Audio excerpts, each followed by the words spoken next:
Hello everyone, welcome to civil staff. I am Roshni Gautam. आप UGC net 2025 को target कर रहे हैं, तो आप सभी के लिए स्टूडेंट एक गुड न्यूज़ है।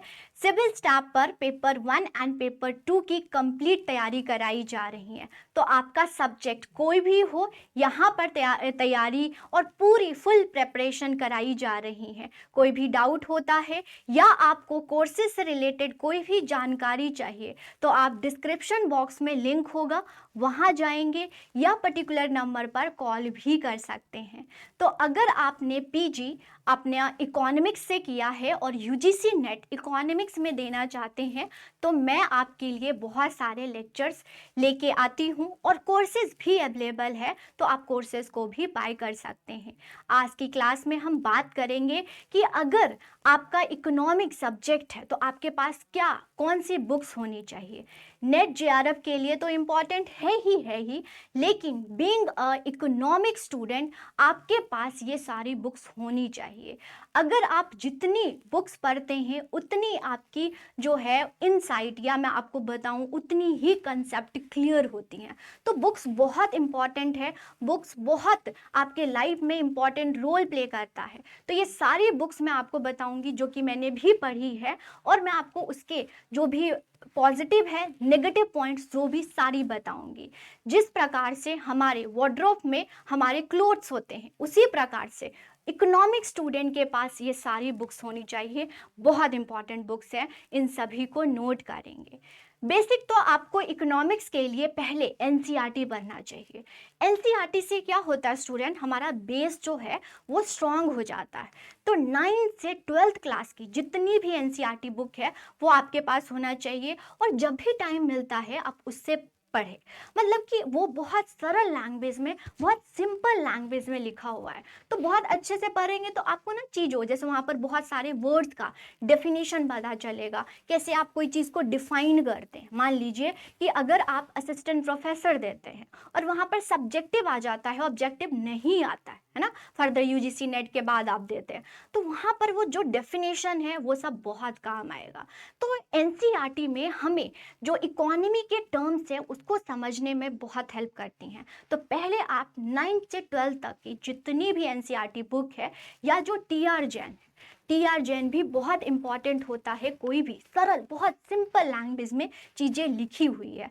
लेकिन अगर आप कोई भी मतलब अच्छी यूनिवर्सिटी से करोगे तो वो टीआर जैन को रिकमेंड बिल्कुल भी नहीं करते, बिल्कुल भी नहीं करते हैं। तो बट मैं अपने एक्सपीरियंस से बताऊंगी कि अगर आपको चीज़ें समझ नहीं आती, वर्डिंग समझ नहीं आती, तो आप टीआर जैन को रेफर कर सकते हो। अच्छी बुक है, सिंपल और सरल लैंग्वेज में उसमें लिखा हुआ है। अब हम एक एक सब्जेक्ट में देखेंगे कौन सी बुक्स पढ़नी चाहिए, जहां पर इंडियन ऑथर के साथ साथ मैं फॉरेन ऑथर के बारे में भी मैं आपको उनके बुक्स भी बताऊंगी। अगर हम इंडियन ऑथर की बात करें तो हमारी advance economy theory, that is micro economy analysis है, और ये एच एल आहूजा, बहुत बार आपने सुना होगा, एच एल आहूजा की बुक पढ़नी चाहिए। ये बहुत मोटी बुक है, बहुत डेप्थ में बुक है, बट बीइंग मतलब कि आपको ये बुक सारी पढ़नी चाहिए। बहुत थोड़ा सा बहुत पेशेंस चाहिए इस बुक को पढ़ने के लिए। लेकिन अगर आप ग्रेजुएशन मास्टर में ये सारी बुक्स पढ़ लेते हो तो फर्दर कोई भी एग्जाम हो उसमें बहुत हेल्प करता है। ओके, ये है। तो ये इंडियन ऑथर की आपके पास एच एल आहूजा की बुक होनी चाहिए। फॉरेन ऑथर की भी बुक्स हमें पढ़नी चाहिए, क्योंकि जैसे आरबीआई की पेपर दे देते हैं, या कोई भी बहुत अच्छे अच्छे एग्जाम से भी के एग्जाम्स हम दे रहे हैं, और कैसे भी में भी इतना डेप्थ में इकॉनमी नहीं पढ़नी पड़ती है, या मान लो इंडियन इकॉनमी सर्विस दे रहे हैं, तो आपको कुछ साइंस बहुत पढ़नी चाहिए, क्योंकि मैथमेटिकल यहीं से आता है। तो मॉडर्न माइक्रो इकोनॉमी की बुक कुटसैनिस की है। ओके, जैसे भी आप इनके नाम को प्रोनाउंस करें, कुटसैनिस जो है ये भी आपके वार्डरोब में होना चाहिए। ओके, ये आपके पास होना चाहिए। और ट्राई करें टीआर जैन से अपने कंसेप्ट को क्लियर करें, एनसीईआरटी से अपने कंसेप्ट को क्लियर करें, एंड देन ये फॉरेन ऑथर पढ़ें।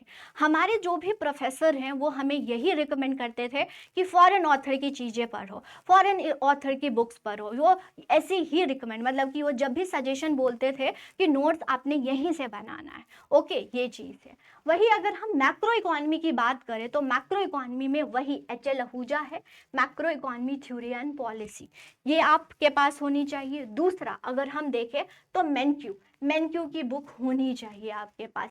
ये दोनों बेस्ट बुक है और मैंने भी ये पढ़ी है जब मैं अपना मास्टर कर रही थी, ऑनर्स कर रही थी, और उसके बाद यूजीसी में बहुत हेल्प किया। ठीक है, ये है। फिर हम स्टैटिस्टिक्स की बात करें तो स्टैटिस्टिक्स से क्वेश्चन सॉल्व कर सकते हैं।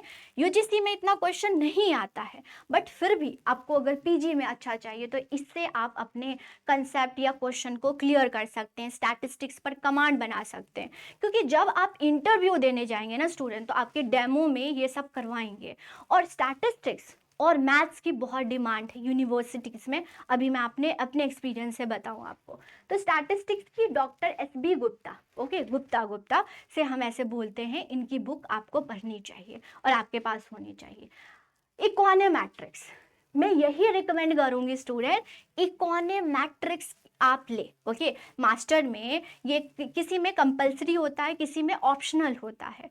तो पहले मैं भी नहीं ले रही थी कि इकोनोमेट्रिक्स बहुत हार्ड होगा, बट मुझे पता है जब मैंने इकोनोमेट्रिक्स ली तो इतना हार्ड तो नहीं लगा। ओके, नॉर्मल सा होता है, मैथ से तो आसान होता है, मैं यही बोलूँगी, स्टैटिस्टिक्स जैसा ही होता है। तो इकोनोमेट्रिक्स आपको पढ़नी चाहिए, और अगर आप इकोनोमेट्रिक्स पढ़ते हैं तो आपको यूनिक बनाता है ना, आपको अलग। सब इकोनॉमिक्स कर रहे हैं, आप कैसे, हर बच्चे इकोनॉमिक्स से अलग है, वो इकोनोमेट्रिक्स आपको बताएगा। तो आपके पास इकोनोमेट्रिक्स होनी चाहिए, और आप एक एक चीज़ इसमें जो भी इक्वेशंस होते हैं सॉल्व करने चाहिए। तो आपको आईएएस, अगर आप इंडियन इकोनॉमी सर्विस को करना चाहते हैं तो उसमें बहुत हेल्प होगा। ठीक है, ये है। तो बहुत एवरग्रीन बुक है इकोनोमेट्रिक्स की, गुजराती, ओके, दामोदर गुजराती बुक है, इसको आप रिकमेंड कर सकते हैं। फिर पब्लिक एंड फाइनेंस, आपको मस्ग्रेव की बुक पढ़नी चाहिए। ओके, थोड़ा सा इसमें लैंग्वेज जो है टफ है, तो अगर आपको सिंपल, पहले आप सिंपल की तरफ जाओ, सिंपल पढ़ो, जैसे कि आर.के. लेखी की है, पढ़ लो। फिर इसमें से वही कंसेप्ट मैं क्या करती थी, मैं आपको बताती हूँ।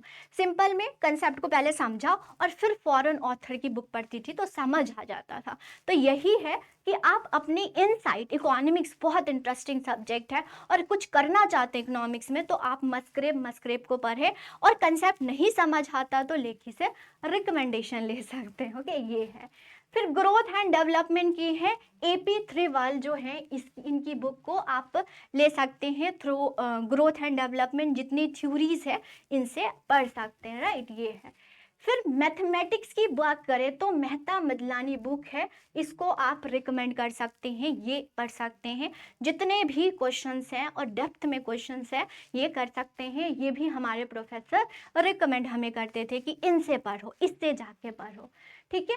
इंटरनेशनल की बुक सेल्वाटोर, एवरग्रीन बुक है, इन्हीं से पढ़े, जितनी भी थ्योरीज है इन्हीं से पढ़े, और जो लैंग्वेज लिखा हुआ है ट्राई करें जब भी सब्जेक्टिव क्वेश्चंस का आंसर देंगे वो सेल्वाटोर के रिकमेंड, जितने एग्जाम्पल्स है बहुत अच्छे से एग्जाम्पल समझाया गया है, तो मैं यही आपको भी रिकमेंड करूंगी सेल्वाटोर के पढ़े। स्टार्टिंग में डिफिकल्टीज होती हैं लेकिन धीरे धीरे, राइट, मैं भी इतनी इंटेलिजेंट स्टूडेंट नहीं थी, नॉर्मल आप धीरे धीरे पढ़ेंगे तो आपको बहुत अच्छे से समझ आएगी। एग्जाम्पल इसी से कोट करें, पढ़े, धीरे धीरे पढ़ेंगे तो आपको इसकी हैबिट हो जाएगी, आप हैबिचुअल हो जाएंगे। ठीक है, यही चीज़ है। तो इंटरनेशनल की सेल्वाटोर आप करेंगे।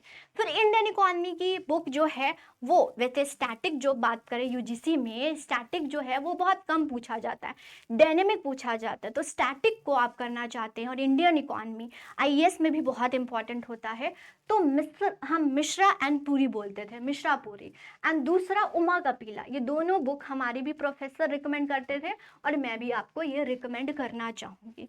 क्लियर है। एंड नेक्स्ट, सभी के पास ये बुक होनी चाहिए, चाहे आप कोई भी एग्जाम दे रहे हैं, रमेश सिंह की बुक है जो भी एडिशन है, रिसेंट एडिशन आप पढ़ सकते हैं। रिसेंट एडिशन में डाटा की थोड़ी सी हो जाती है, जैसे सीपीआई का डाटा हो गया है, अभी तो 2011-12 का ही डाटा होगा। अभी बेस ईयर भी चेंज करने की बात करें तो डाटा चेंज होगा, अगर पुराने भी है तो चलेगा, कंसेप्ट क्लियर हो जाएंगे आपके। और डाटा तो आप इंटरनेट पर भी देख सकते हैं, राइट। तो रमेश सिंह की बुक होनी चाहिए, बहुत अच्छी बुक है स्टूडेंट। आप वैसे तो ये सिविल सर्वेंट्स के लिए होता है, बट आप इकोनॉमिक्स उनसे ज़्यादा हम पढ़ते हैं, तो आपके पास ये बुक भी होनी चाहिए।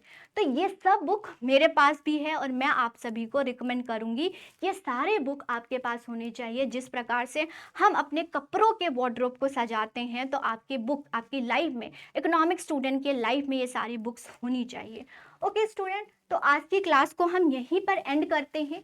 जो भी पीडीएफ होता है वो हमारे टेलीग्राम चैनल, जिसका लिंक डिस्क्रिप्शन बॉक्स में मिल जाएगा, वहाँ पर जाकर ले सकते हैं। चैनल पर जैसे कि मैंने आपको बोला कि पेपर 1 एंड पेपर 2 की कंप्लीट तैयारी कराई जा रही है, तो आप चैनल पर नए होंगे तो सब्सक्राइब कर देंगे, बेल आइकन दबा देंगे। जो भी रिलेटेड, सारे सब्जेक्ट से रिलेटेड जो कि डिफरेंट टीचर के द्वारा कराया जा रहा है, तो आपके लिए बहुत हेल्पफुल होगा अगर आप यूजीसी नेट 2025 को टारगेट कर रहे हैं। और भी अगर कोई भी ऐसी चीज़ हो जो आप चाहते हैं कि हम आपके लिए करें या लेकर आए, कोई भी डाउट होता है डिफरेंट सब्जेक्ट या इकोनॉमिक्स से रिलेटेड सब्जेक्ट या पेपर 1 से रिलेटेड सब्जेक्ट, तो आप नीचे डिस्क्रिप्शन बॉक्स में, चैट बॉक्स में लिख सकते हैं स्टूडेंट।